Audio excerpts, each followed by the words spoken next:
Urukiko rw'Uruganda rw'Abagoma barutandikire no kweshongora anthem kandi urukiko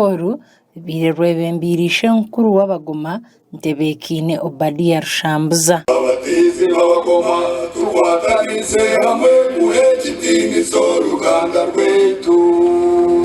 bakatepuri twe abarutandikiyeho tukabegawe birungi bingi. Obukiko obu baburunziro babire berundi no mukemo yo Mugoma omuricyamuhunga district ya Bushenyi kandi ekigenderwa n'ekyo kugarraho emicwe n'emitwarize enkwatanisa hamwe no kutandikaho ekitebe kikuru. Nkubareba nshemererwa mwe bari kunde di Uruganda rw'Abagoma turizarafira Uruganda rw'Abagoma ruzarimanzi tarmu omuntu akwipira Bagoma bwe ko nabareba mwe mwanshemeza kandi mwe bari kuba smart mweterero mungara. Ntebekine Obadia Rushambuza ashabira Abagoma okurekeraho kuhenda emiziro y'Uruganda nko kushwerana kandi yabahiga ngo bagume bayambane nuko kubaraganisa kwari kwija kubasya mukuru w'ihanga ngo bunda akabamanya agire kiyabakorera ukora Uruganda urungi mashite ibintu bingi enganda nyiziriho nushangazi dushwerana zitakumanyana ko nkitwa Abagoma tutari kikora ubwo no muziro nico twena mutumanya nde kandi tuyambagane Abagoma tuyino kuyambagana mutarireho Mugoma nukamushanga amahando kamusigaho.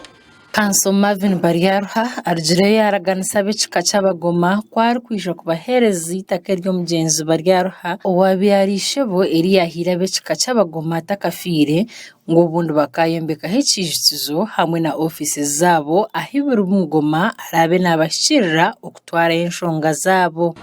Ekyakabire kinkwenda kugamba no kugira ngo Uruganda rw'Itoru byakiri ya agenda cyenda turakwiye kurukorera structures tugire office mwe tugira accountability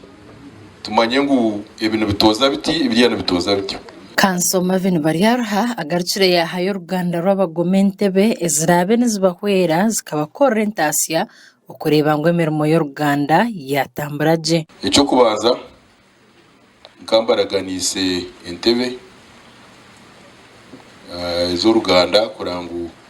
buri Mugoma yayi no mukoro ingato abantu baza kuzipangisa tugumeze ukore ki zitukorera kasindi so Entebe nzo mushitamiho na hati ina masiko ngweze Entebe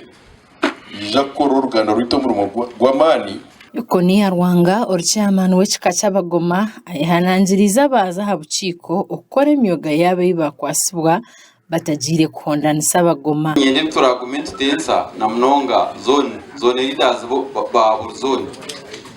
umtekwa kuta Abagoma bo mbichweke ibyo kubaho uteka utazo mu ntebe ukaba zone cya person rero kabikiza ubucya zone Kano basika kandi nyakwe kuri yitwe MP Shemanos akachikora mwene cyo bakoze Shemanos kitkorera na makora gagasha kwa Olivia na Sasra abwa Sky Television agenshonga omurushenyi.